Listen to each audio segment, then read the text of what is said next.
Pai, nós queremos te louvar, te bendizer, te agradecer. Queremos apresentar mais esse tempo, esse momento, mais essa aula diante de Ti. Queremos pedir que seja o Teu Espírito Santo nos convencendo daquilo que precisamos ser convencidos, ensinados. A Tua palavra nos ensina. O Senhor Jesus disse que o Teu Espírito Santo nos ensinaria todas as coisas. Então que assim seja, Pai, que manifeste a Tua vontade, a Tua graça sobre nós. Possamos realmente compreender aquilo que está no Teu coração para cada um de nós e que possamos praticar isso. Todo conhecimento tem que ser colocado em prática, para que isso realmente traga transformação e mudança na nossa vida. Pai, entregamos o controle, domínio e direção de tudo em Suas mãos. Fica à vontade para falar ao nosso coração e mais uma vez declaramos que nada e ninguém vai ficar entre nós e o Senhor. Tu és a única voz que queremos ouvir e que nós renunciamos a ouvir qualquer outra voz que não seja Tua. Em nome de Jesus. Amém. Amém? Vamos estar iniciando então. Tem alguém aqui que é a primeira vez que não veio na primeira aula? Ok, algumas pessoas. A primeira aula aqui, se alguém não pegou, a primeira apostila tem aqui. Se alguém que está hoje aqui não chegou a pegar, tá? A gente vai dar uma recapitulada rápida aqui para antes da gente continuar. Na verdade, a gente não terminou a folha da semana passada. Faltou aí a parte de trás. Então a gente vai dar uma recapitulada e continuar aí o nosso entendimento. Amém? Então, para todos nós, vamos lembrar aqui, a gente começou a semana passada, né? Até brinco sempre, né? Nossa aula é Saúde Emocional e Espiritual 2, de repente alguém está na sala errada, né? Então, às vezes a pessoa está lá esperando Apocalipse, aí depois começa a falar, mas não é aqui não? Então, a gente falou aqui de 3 versículos, nós lemos em classe, são versículos que são chave dessa matéria, tanto o outro módulo quanto esse. Primeiro tem 1 Tessalonicenses 5, 23 e 24, que é o versículo que diz que o mesmo Deus em paz vos santifique em todo espírito, alma e corpo, né?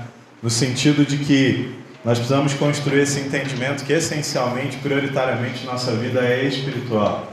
Somos um espírito, temos uma alma, habitamos no corpo. A gente vai ficar repetindo isso até isso entrar no nosso entendimento. Né? A gente também leu esse texto de João 10:10, que é o texto que diz que o ladrão veio senão somente para roubar, matar e destruir. Né? Satanás, o diabo. É essa analogia que a Bíblia fala sobre o diabo. Mas que Jesus diz que Ele veio para que tivéssemos vida, e vida abundante, vida plena.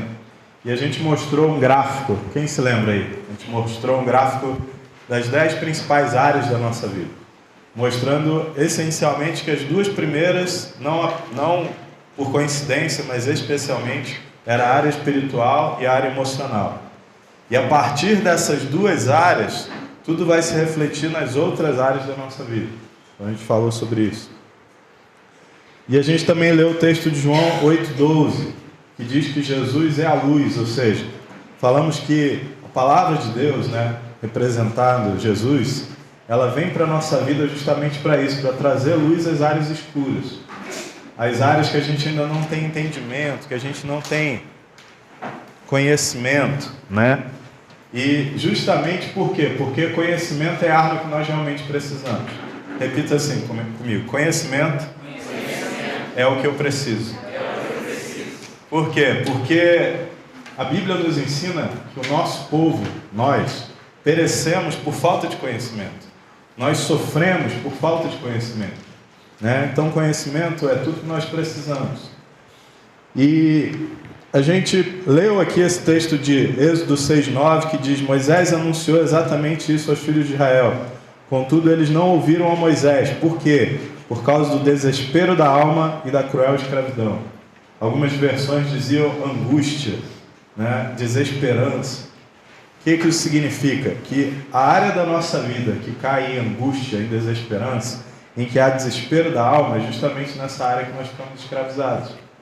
No sentido de presos, no sentido de paralisados. Aquela área nos paralisa, ela nos impede de fluir na direção que Deus tem para nós. Né? Então, e a gente entendeu que essa estratégia é a mesma até hoje. a gente for contextualizar, naquele tempo eram coisas físicas, trabalho forçado. Hoje são ataques na nossa alma, ataques nas nossas emoções, ataques no nosso estilo de vida. E aí tinha ali qual a primeira característica de uma pessoa ferida. A gente até brincou dizendo que se a pessoa está ferida, uma das principais características é dor, que é onde há ferida, há dor.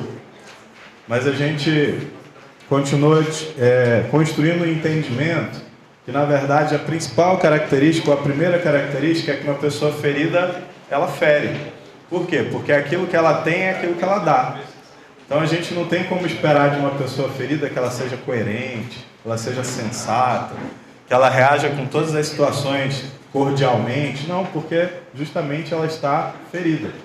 E se ela está ferida, ela vai reagir de acordo com o estímulo que ela receber. Ok? E aí a gente falou desse ciclo da ferida, que a gente vai continuar aqui, porque quando a gente fala saindo do ciclo da ferida, é justamente isso. Você é ferido, você fere. Você fere porque você é ferido. E você vai nesse ciclo interminável. E a gente falou que só tem uma coisa que quebra esse ciclo, que é a cura. Que a gente continua e vai ficar falando sobre isso, porque não é o tempo não cura nada. É a questão de como a gente resolve as situações. Se a situação não está resolvida, não está curado. É simples assim. E aí a gente falou aqui de motivos para buscar o equilíbrio e a restauração da nossa alma. Então a gente falou do primeiro ponto, o segundo ponto, falamos do terceiro também, não foi? Influencia diretamente nossas escolhas. Então, o quarto a gente chegou a falar também? É mesmo, rapaz, essa aula aqui eu avancei mais que de manhã. O que será, né? A gente vai treinando ali de manhã, tem alguém da manhã aqui, não fica chateado comigo. A gente vai treinando de manhã e quando chega à noite já dá uma aprimorada, né? Tem mais noção do tempo. Então a gente falou do primeiro ponto, né? O principal motivo, precisamos ter a nossa alma curada, é porque nela reside a essência da nossa humanidade. Então, vou só relembrar principalmente esse primeiro ponto, principalmente para quem está a primeira vez aqui, que a gente falou que nós somos espírito, alma e corpo, né? Quando a gente constrói essa frase, o que está no meio? A alma. Então a gente falou que a alma é o elo de ligação entre esses dois mundos, o físico e o espiritual. A alma é a sede das nossas emoções, vontades, consciência, pensamentos. E se essa parte estiver contaminada, ela vai contaminar o nosso relacionamento espiritual com Deus e também o nosso relacionamento com as pessoas. Então, como a gente brincou, mas é uma grande realidade, a maioria dos problemas, mas também as bênçãos, reside justamente na alma. Porque é essa área que precisa ser domada, é essa área que precisa ser equilibrada. O corpo um dia vai sumir. Do pó veio, ao pó retornará. O espírito retorna para Deus. Então, a parte que a gente tem que se preocupar justamente é a alma. Porque é essa parte que a gente precisa controlar, equilibrar, domar, né? E aí nesse texto de Gênesis 2, aí do ponto, diz que Deus formou o homem da pó da terra, soprou em suas narinas o fôlego de vida, e ele tornou a ser, na maioria das versões, alma vivente, ou ser vivente, né? Então isso que diferencia. Nós somos uma classe totalmente diferente das outras, né? De animais, por exemplo, e de seres espirituais. Seres de essência espiritual, como anjos, demônios, né? Então, outra característica muito forte relacionada à alma é que nela está a nossa capacidade de amar, tanto a Deus quanto ao próximo.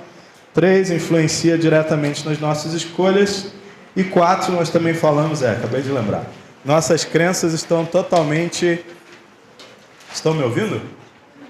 É hora que fica oscilando aqui, né? Tentar aqui, ajudar aqui. Som. Som.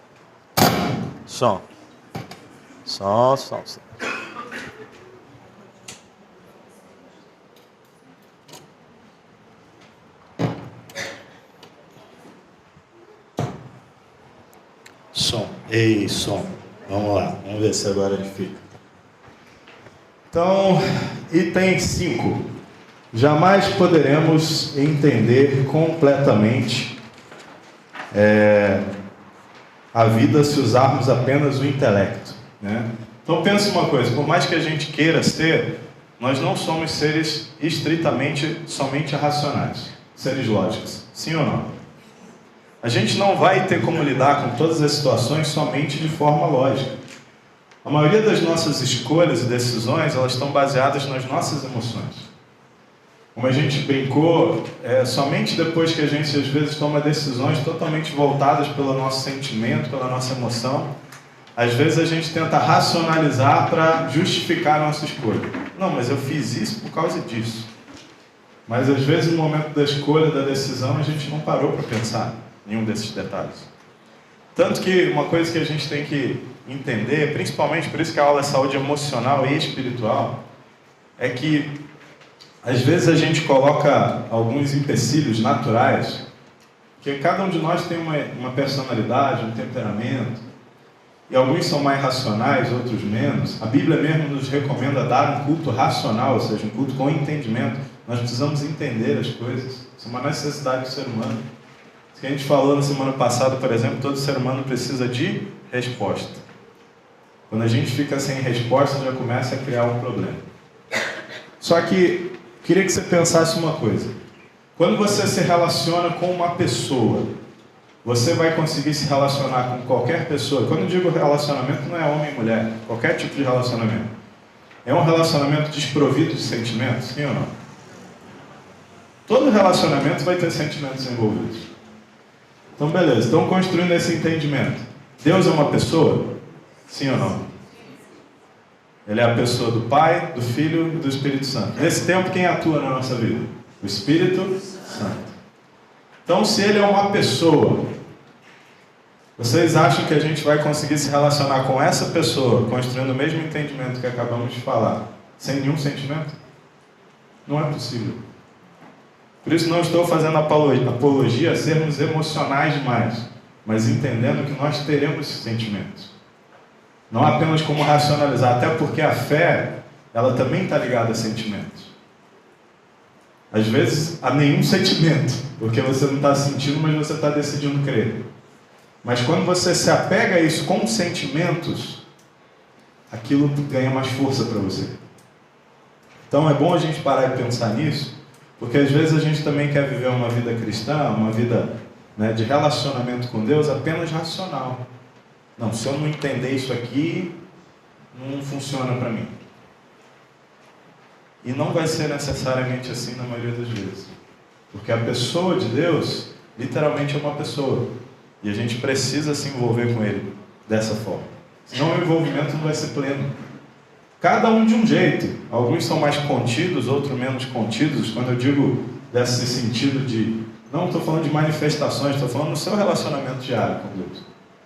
Até durante o culto também, né? A gente está ali, tem o privilégio de vezes estar ali de cima olhando, e cada um tem uma expressão, tem um jeito. Isso é maravilhoso, porque Deus criou cada um dessa forma. É isso que é maravilhoso em cada um de nós, as nossas particularidades, a nossa essência. Mas a gente precisa entender isso. As nossas situações da vida não dá para usar apenas o intelecto. Não dá para racionalizar muitas coisas. Até porque, pensa numa coisa, você vai ter que se deparar com pessoas com dificuldades, com problemas, pessoas em luto, pessoas com perdas. Quem aqui já sofreu perdas? Não necessariamente a morte de ninguém. Todos já sofreram perdas. Aí você vai tentar chegar para uma pessoa apenas racionalmente no momento de perda e falar, olha, não, fica tranquilo, isso aí vai passar. Não, você está gastando tempo demais com isso. Não, já daqui a pouco, você está preocupado, mas ela morreu, não está mais aqui, você que está. Não tem como a gente agir assim com uma pessoa. Embora alguns acabam fazendo, né? Alguns tentam. Então a gente tem que entender isso. 6. Todos os nossos comportamentos estão relacionados e influenciados por nossos sentimentos. Então, todas as nossas decisões, elas passam pelo filtro dos sentimentos. Tudo que a gente faz, tudo que a gente pensa, tem algum sentimento envolvido. E se esse sentimento está desequilibrado, exacerbado, ele vai trazer isso, desequilíbrio. Até deixar uma coisa clara, né? Tem essas linhazinhas, uma pessoa me perguntou mais cedo. Isso aqui é para você anotar o que você entender, o que você precisar escrever, mas do seu entendimento acerca daquilo que você está ouvindo, tá? Porque depois aí no final lá a gente cobra, né, preenchido, mas é preenchido, não é um gabarito, né? Tem que estar igual aquilo que a gente fala. Mas é principalmente você entendendo e colocando da sua forma aquilo que você entendeu. Porque é você que vai ler depois e vai precisar entender o que você leu, né? Então, por isso fica à vontade para escrever tudo do seu jeito. Então, eu escrevi algo aqui, diz assim: tudo que conhecemos intelectualmente passa pelo filtro das nossas crenças. E como nossas crenças estão carregadas de sentimento, consequentemente, passará pelo filtro das nossas emoções. Da mesma forma, o 6, isso que é muito importante, é isso que a gente está falando agora, diz assim: pois nenhum comportamento é destituído de significado. Por mais estranho que pareça, ele tem um sentido. Então, o que é isso? Você tem que entender uma coisa: todo o teu comportamento tem um significado. E eu estava brincando, né, na turma da manhã, tem gente que viajou na mesma hora aqui dentro da sala, né? Não é regressão, né? Mas é aqui no seu pensamento, na sua história. Isso é necessário. Por quê? Quando você tem um comportamento repetitivo, principalmente se é algo que de alguma forma te incomoda, é muito interessante você tentar, com a ajuda do Espírito Santo, tá? E às vezes em alguns casos com profissionais, né, qualificados, você fazer uma viagem no tempo, né, para tentar descobrir a origem daquele teu comportamento. Quando começou, como começou, o que estava envolvido naquele tempo, naquele momento. Porque se você conseguir fazer essa viagem, você vai começar a identificar aquilo que te processa a fazer as coisas daquele jeito. Por isso que eu falei que conhecimento é a chave. Porque o conhecimento é libertador. Diga comigo: conhecimento é libertador. Quanto mais você conhecer a história daquilo, às vezes a tua história pessoal vai te fazer enxergar e entender por que você age daquela forma. Principalmente se é algo que você não deseja mais. Porque todo comportamento tem um significado. E toda situação ligada às emoções, ela também tem um fator determinante na nossa vida. Um exemplo, de novo, que a gente estava falando, o luto, por exemplo, é algo extremamente necessário. Muitas pessoas não lidam com o luto com a forma que deveriam. E quando eu falo luto, não estou nem falando só da morte de pessoas, mas a perda de coisas na nossa vida. E às vezes a gente quer só passar por cima. A gente quer não lidar com aquilo, a gente não quer dar vazão às emoções. E elas são necessárias, elas cumprem um papel na nossa vida. E quando a gente não faz isso da forma correta, em algum momento o nosso corpo vai cobrar um preço em relação a isso. Então, por isso que a gente tem que entender que esses comportamentos estão influenciados pelos nossos sentimentos. Mas é muito interessante quando você começa a fazer essa viagem. Em alguns casos, como uma pessoa que veio conversar comigo, lembra: não, eu desenvolvi o comportamento a primeira vez quando uma pessoa da minha família gritou comigo em determinado momento, e a partir daquele momento eu criei uma defesa. É impressionante e interessante. Mas faça isso com a ajuda do Espírito Santo, tá? Ore por isso, peça para Deus trazer a tua memória. A gente tem que só tomar cuidado, né? Vou pegar esse gancho para isso, né? Para a gente realmente ir na origem certa, com a pessoa certa, e essencialmente sempre essa pessoa é a pessoa do Espírito Santo. E é claro que existem médicos, profissionais, psicólogos, psiquiatras que podem nos ajudar nesse processo, né?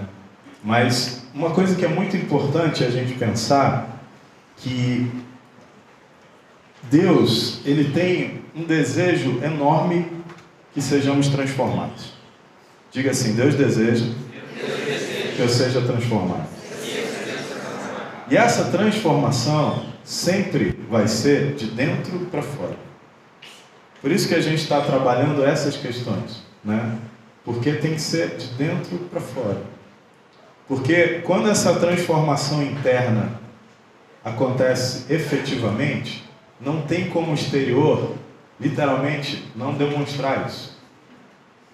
E às vezes a gente quer fazer um trabalho oposto, né? A gente quer mudar na marra, com todo respeito a alguns comportamentos, algumas atitudes nossas, e querendo que depois tudo se equilibre aqui dentro.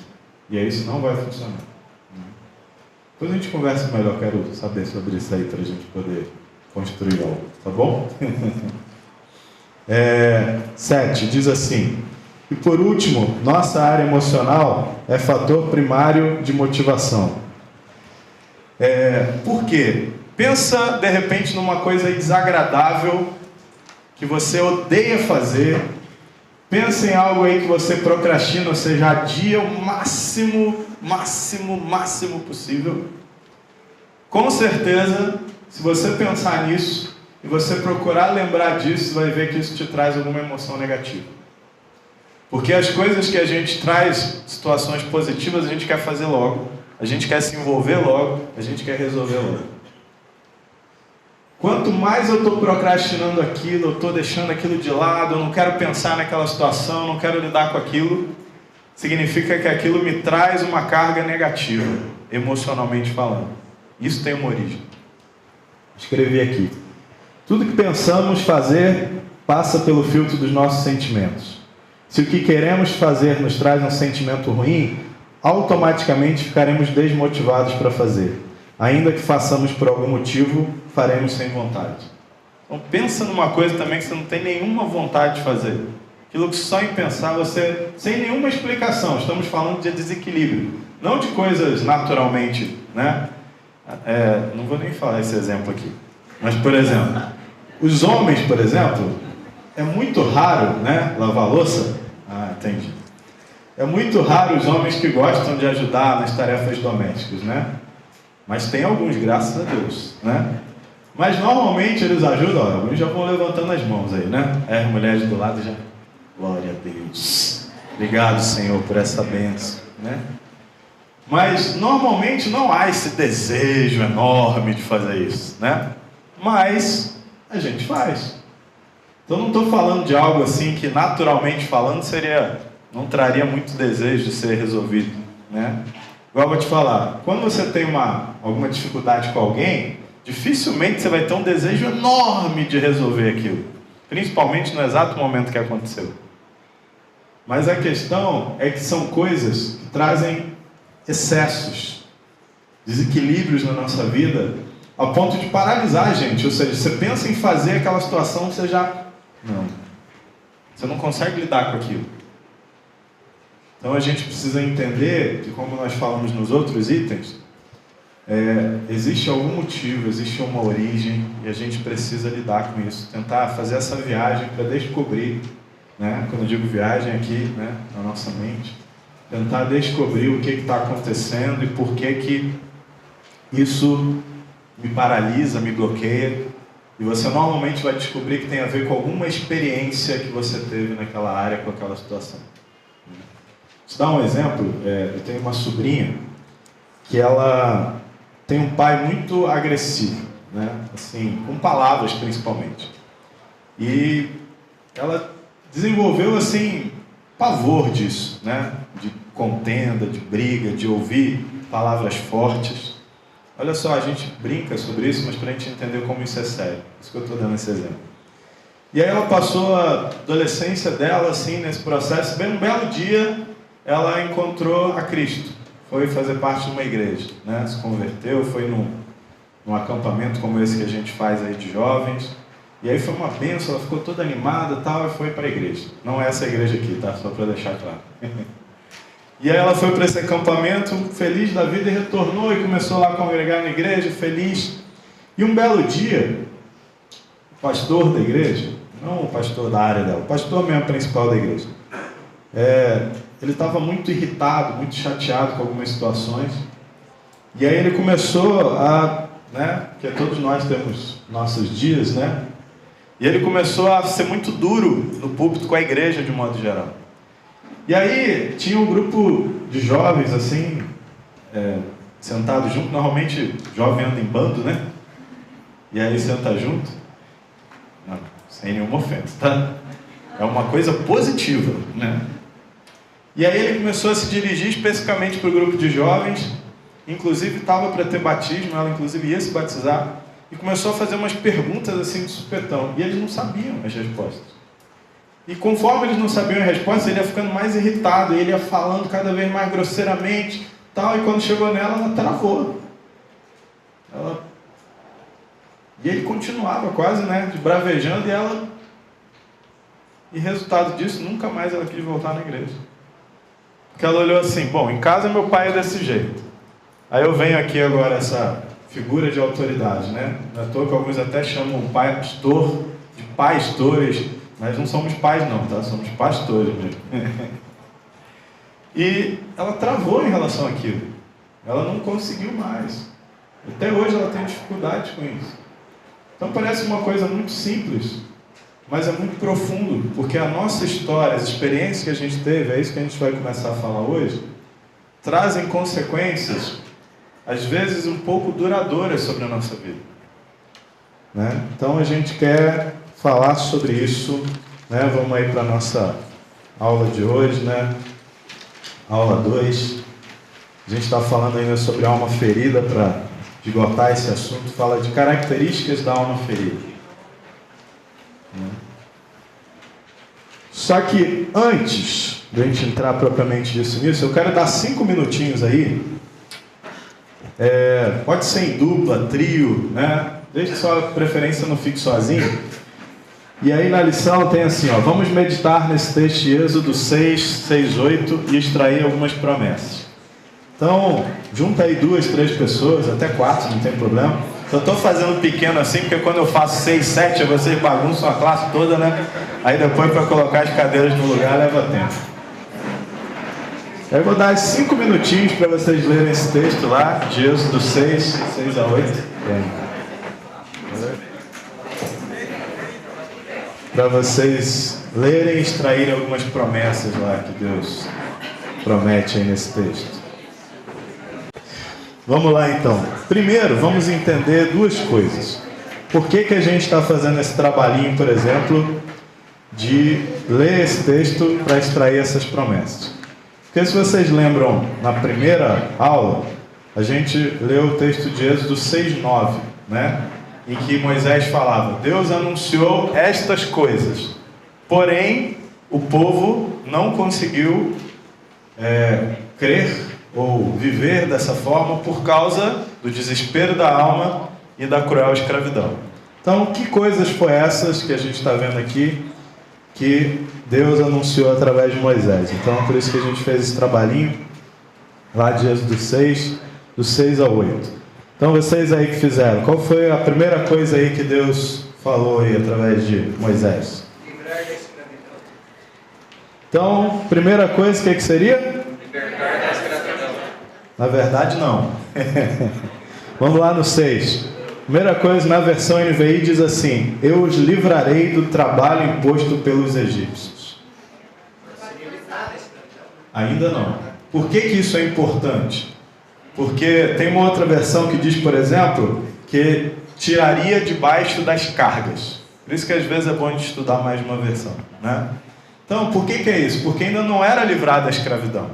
Porque quando você vai estudar e vai ver o contexto lá, quando Moisés começou e foi diante do faraó e começou a fazer aqueles milagres e as pragas vieram, os hebreus pararam de trabalhar. Em vários momentos não tinham mais como eles trabalhar. Então eles começaram a experimentar o alívio daquele trabalho forçado. Muitas vezes, antes de a gente conseguir sair da escravidão, a carga tem que diminuir. A carga emocional, a carga espiritual. Então a primeira coisa que na verdade Deus diz, é só ver, está na ordem aqui no 6, os livrarei do trabalho imposto pelos egípcios. Então essa é a primeira coisa, né? Vou diminuir a carga, vou diminuir o peso imposto sobre vocês. Aí sim, vem o segundo ponto que vocês disseram. Eu os libertarei da escravidão. E o que mais? Resgatarei com braço forte e poderosos juízos. Então, ele liberta da escravidão. Logo depois ele tem mais um ponto. Ele diz que vai os resgatar com braço forte e poderosos juízos. E olha, os egípcios até hoje estão sentindo o peso desse braço forte. Mas isso a gente está falando de um contexto físico, mas a gente vai melhorar esse contexto. Logo depois, o que mais que ele diz? Eu farei de vocês o meu povo. E também ele seria o quê? Também são duas coisas diferentes. Por quê? Ele os faria seu povo e ele seria o Deus deles. Por quê? Porque aí depende da escolha humana. Você decide quem vai ser o seu Deus. Só que a questão é que Deus, ele vai se revelando a você para que você possa crer e entender que só existe um único verdadeiro Deus. Mas você tem um papel importantíssimo nisso, de decidir se ele é ou não é o seu Deus.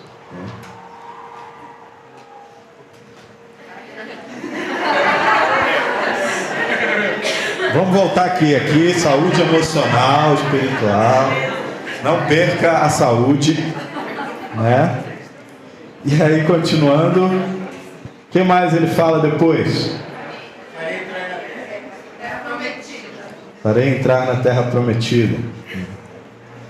Tem aí no meio ele diz assim: eu os farei meu povo e serei o Deus de vocês. No mesmo versículo ele continua dizendo assim: então vocês saberão que eu sou o Senhor, o seu Deus, que os livra do trabalho imposto pelos egípcios.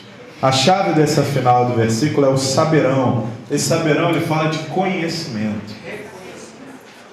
Tem versões que dizem que ele os ensinaria, eles aprenderiam com ele.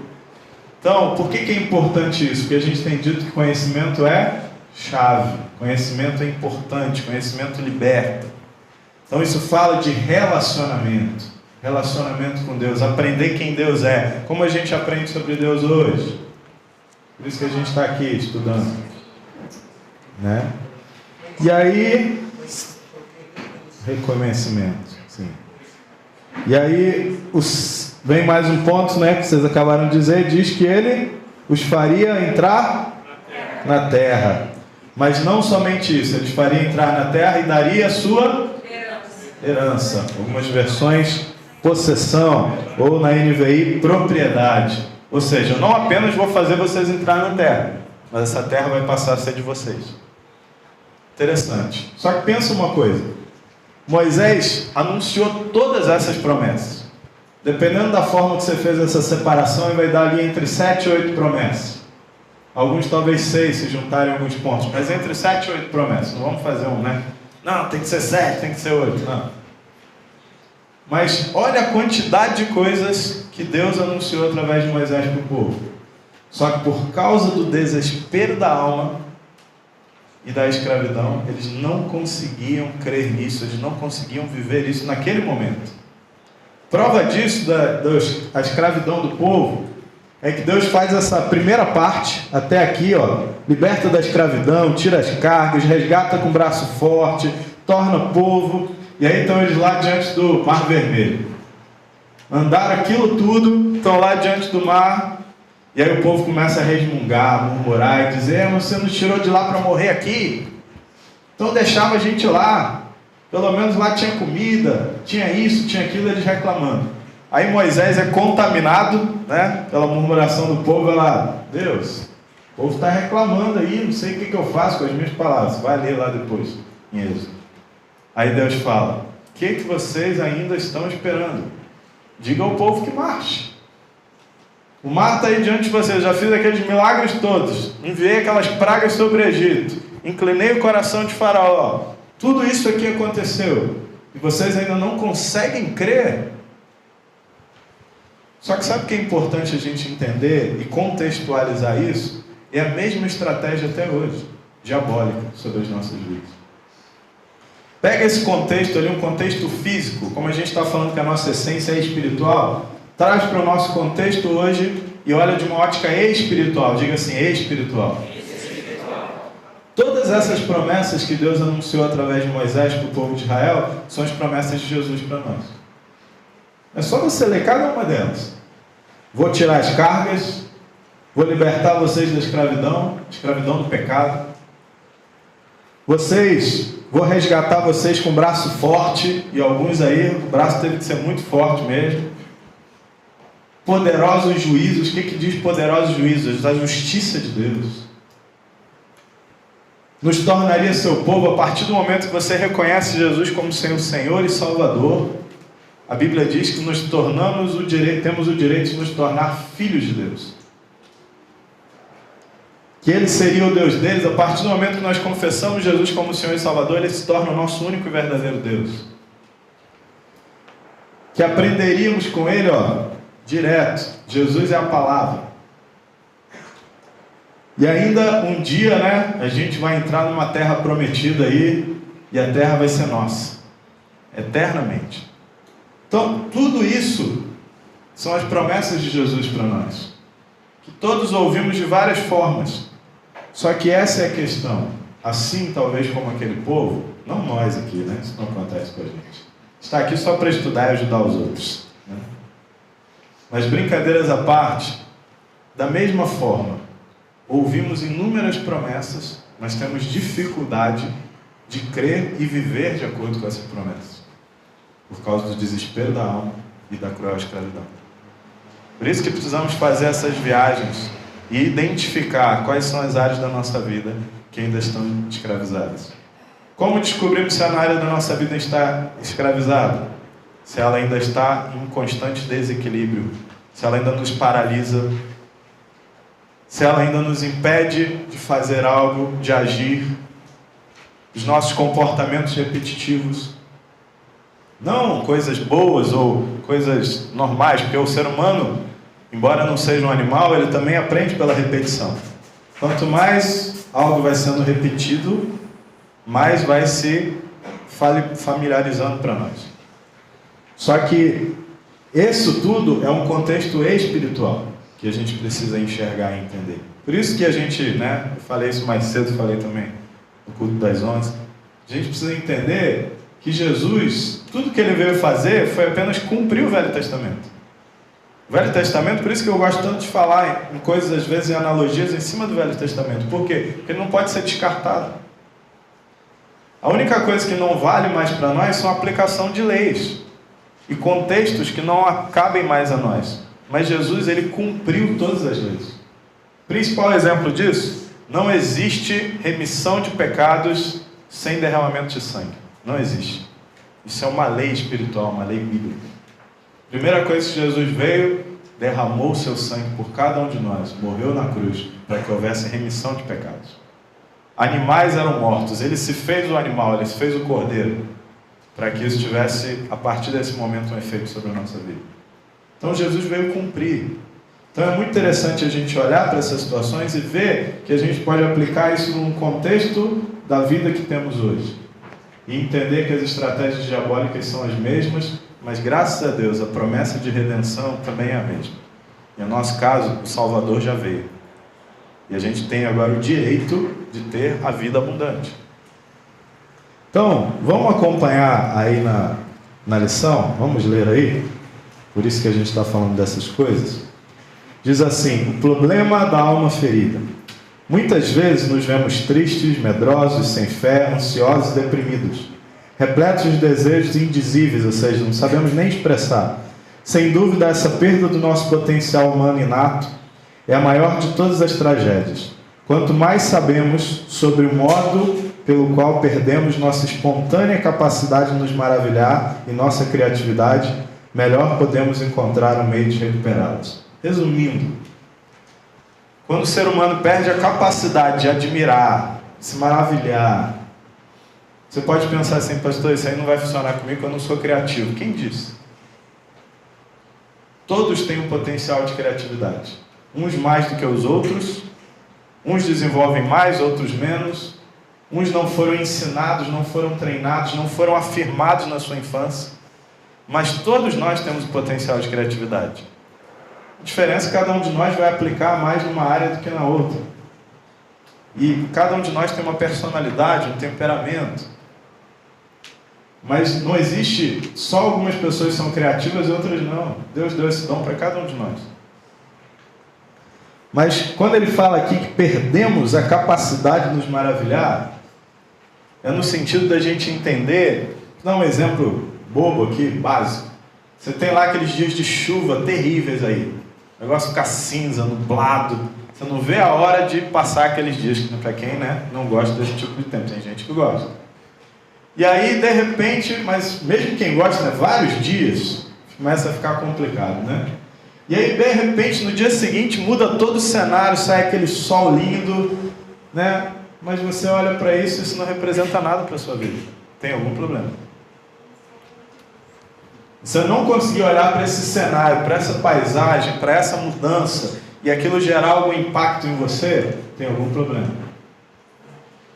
Talvez porque a sua alma esteja daquele jeito, cinza, nublada, mas graças a Deus a gente convida o sol da justiça, que aí a coisa começa a mudar. Eu até brinco, na nossa cidade tem aí, eu acho que tem esse, deixa eu ver se tem mais algum. Tem um ponto turístico aqui, né? Se chama o Lago Municipal, né? Tem mais? Não? Tem certeza? Não? Deixa eu pensar. Zoológico, viu? Sabia que tinha mais. Mas brincadeiras à parte, tem aqui dentro de algumas regiões, né, saindo coisas, tem áreas bem bonitas aqui em Cascavel, cachoeiros e tal, você pode procurar que você acha. Mas vindo do nosso contexto aqui de cidade, né, paz, tira um dia, mas vai aberto, né? Tanto que, independente da necessidade, né, vamos pensar, por exemplo, uma pessoa que está entrando num processo de depressão. Primeira regra para ela, primeira direção, saia. Repita comigo, saia. Saia de casa, saia do quarto, vai para a rua, vai para fora, vai olhar as coisas ao redor, vai ver as pessoas. Antes de já ir direto, né? Nada contra os médicos aí, não fiquem chateados comigo, psicólogos, psiquiatras. Mas antes de já procurar ajuda profissional, deixa o primeiro profissional agir na sua vida, através das coisas que ele criou para te maravilhar. O problema é que normalmente nós procuramos ajuda, e ajuda especializada quando a gente já está totalmente entregue. Então, o primeiro ponto é esse, saia da tua rotina, saia dessa questão, comece a permitir que o sol entre, literalmente. Você falou sol, eu lembrei, por exemplo, uma pessoa que falou, eu nunca mais vi o sol como eu sempre achei o sol maravilhoso. Eu achei mais maravilhoso. Aí eu quero compartilhar. Amém. Quer o microfone? O sol, depois você vê. O sol seria como se fosse Deus. A luz do sol seria Jesus. E o calor do sol é o Espírito Santo. Sim, sim. Aí eu olho o sol assim com os olhos hoje.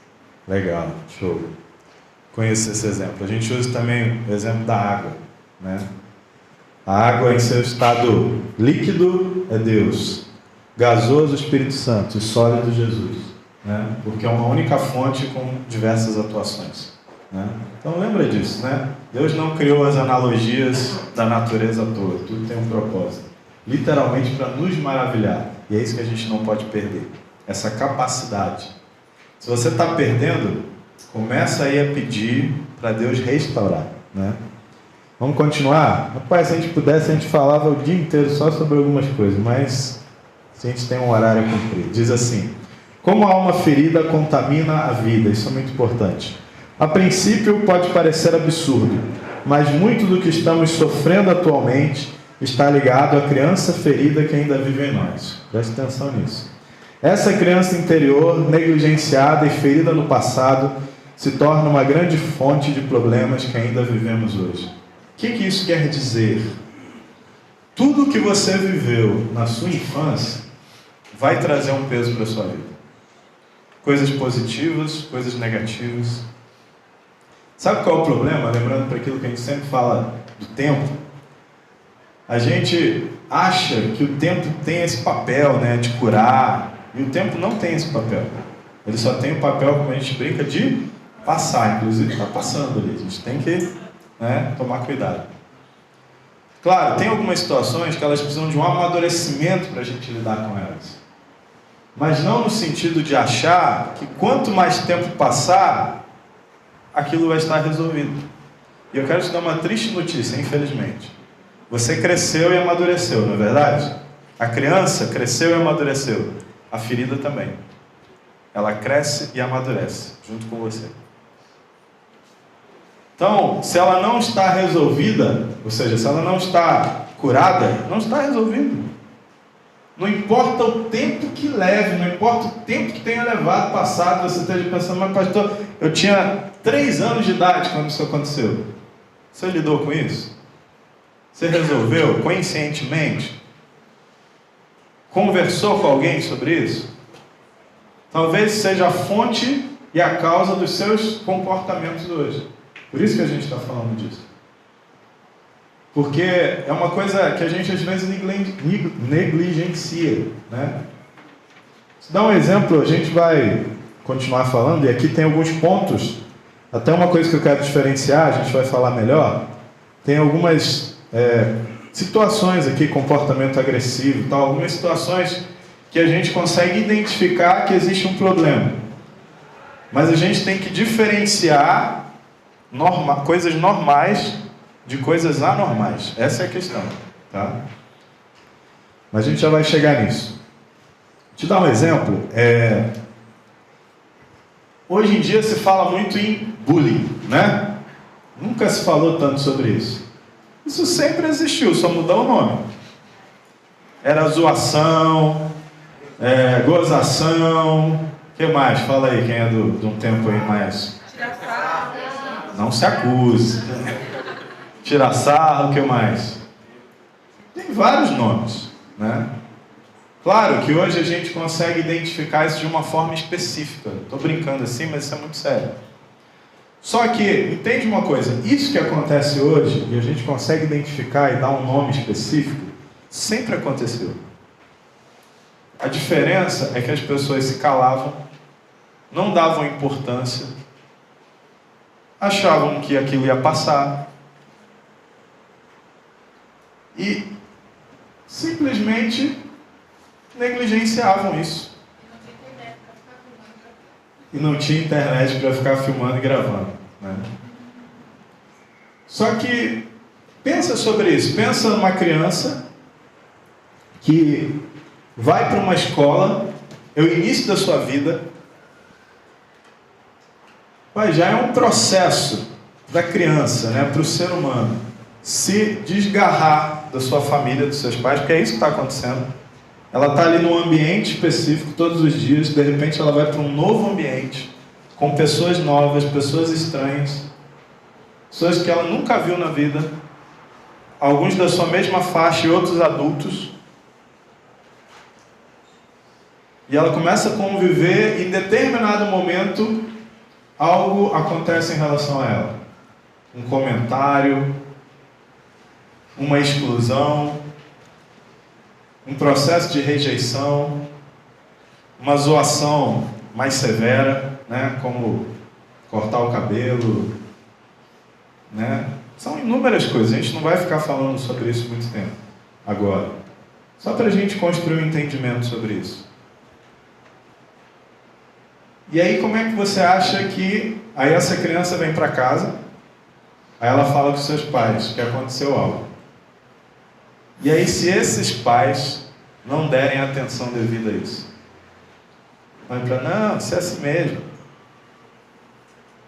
E eu não estou nem falando de uma fase maior, mais consciente, uma fase pequena. Você acha que isso não vai gerar nenhum impacto na vida dessa criança? Pessoas que até hoje têm dificuldade de relacionamento por causa disso. Por quê? Porque ainda nem se conhecem, né? Naquela época nem se conheciam. Quando estavam construindo uma identidade, construindo um entendimento acerca de si mesmo, começou a ser rejeitado. Automaticamente, aquela criança ela vai querer construir o seguinte: não, eu tenho que ser outra pessoa. Eu não posso ser dessa forma. Porque se essa forma é a forma que está sendo rejeitada, eu tenho que aplicar outra. A gente vai falar sobre isso. O pensamento da criança é absolutista. Ela não tem o equilíbrio emocional que conforme vamos crescendo, vamos adquirindo, né? Daqui a pouco eu vou falar mais alto aqui e vou correr que a gente vai dar mais daqui a pouco. Mas isso é só para a gente pensar sobre isso. Mas aí a gente fala aqui, por que a gente está falando sobre isso? Porque é nesse sentido que a gente está falando de criança interior, ou seja, as experiências que você teve enquanto criança estão registradas aqui e conforme são fortes, caem para aqui e em alguns casos chegam a refletir no corpo. Pessoas que ficam tão fortes nesse sentido que o seu corpo começa a estourar feridas, manchas, de tão nervosas que ficam, né? As famosas doenças psicossomáticas, entre outros casos. Só que, vamos olhar aqui, então tem aqui um primeiro ponto, comportamento agressivo. É uma aula prática. Comportamento agressivo, né? O que a gente quer dizer com comportamento agressivo? A Bíblia diz, irai-vos, mas não... A ira, entenda uma coisa, a ira é algo normal. É isso que a Bíblia nos ensina. A ira é algo que nós temos, é intrínseco. Vou dar um exemplo aqui. Tem situações que você olha, porque a gente vai para dois extremos, né? Se você olha para algumas situações, se você não se ira em relação àquilo, tem alguma coisa errada. Já que estamos nesse contexto, né? Não tem como não se irar com a situação do nosso país, por exemplo. Você não fica irado? Se tu não está ficando, vamos conversar depois, fazer um processo aí de cura, libertação, tô brincando. Porque é normal, você se ira, aquilo gera em você sentimentos em relação ao que você tem visto, ouvido, vivido. Por exemplo, você chega lá na rua, alguém te xinga, aí você fala, oh, que delícia, agora manda outro mais pesado. Você não vai agir dessa forma. Jesus te ama, né? Aí às vezes você disfarça, né? Abençoado. Você queria estar dizendo outra coisa, né? É um processo natural do ser humano. Mas o que é pecar? O que é pecar, nesse sentido que a Bíblia ensina? É quando você dá vazão à sua ira de forma desordenada. É quando você ataca, quando você revida. Quando você deixa aquilo tomar conta de você. Só que o importante é a gente fazer essa diferenciação, por quê? Porque a ira ela cumpre um papel. Quando estamos indignados com algo, a gente faz algo em relação àquilo. Se você não se indigna com aquilo, você não vai fazer nada em relação àquilo. Só que às vezes algumas pessoas estão tão inertes, insensíveis, indiferentes, que a ira não consegue penetrar. Aí a gente vai para outro extremo, do comportamento agressivo para uma passividade total, que também é errado, porque nós fomos chamados para o equilíbrio. Então, esse comportamento agressivo, todos esses itens que a gente está falando aqui são itens de desequilíbrio, desordenado, excessos. Ou seja, às vezes você está lá, uma situação desse tamanho, e a tua reação é 5 tons acima do que deveria ser. O dia estava tranquilo, tudo bem, aconteceu aquilo, você explodiu. É disso que a gente está falando. Só que vai entender, e esse é o nosso processo, de ver o que desencadeou aquilo que a gente chama de gatilho. Qual foi o gatilho disparado? Talvez seja, rapaz, quando começa a ver o povo das outras classes passando ali, me dá até um negócio assim, né? Ficar aí só mais 5 minutos para terminar o entendimento aqui. Então, essa questão desse comportamento é nesse sentido, é exacerbado, é desequilibrado. E é uma coisa que a gente tem que falar, porque é o seguinte, uma coisa é a gente se irar, outra coisa também é conviver com a ira, frequentemente. Porque quando a gente vai entender, e a gente olha para esse comportamento, a gente vai ver que a gente chama que normalmente existem 2 pernas, 2 colunas, 2 tripés, que mantêm infelizmente a ira acesa.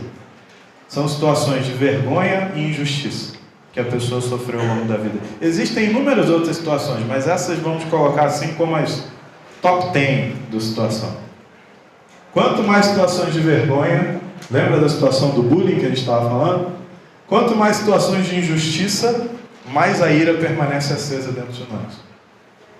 Só que foi coisas que a gente foi construindo, foi convivendo com aquilo, aquilo foi vindo ao longo da nossa história. E aí quando a gente passa por uma situação novamente daquela, ou a gente vê, às vezes não é nem com a gente vê aquela situação acontecendo, aquilo ativa esse gatilho em nós e a gente perde o controle.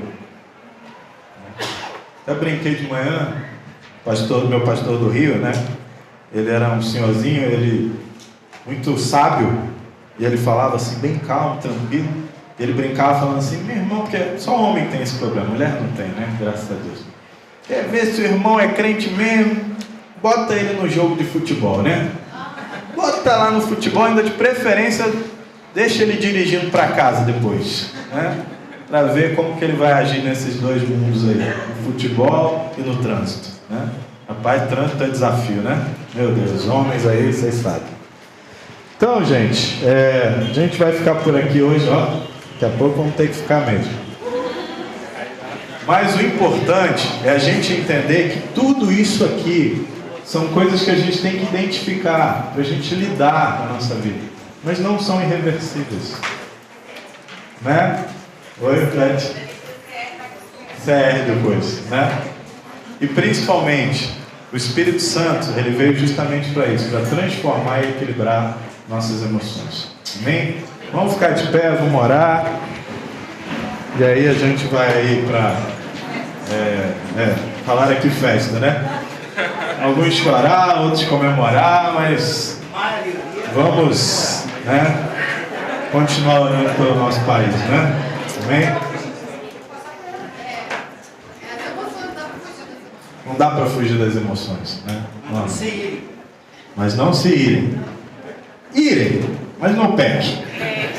Vamos para a Bíblia. Pai, nós queremos te louvar, te agradecer.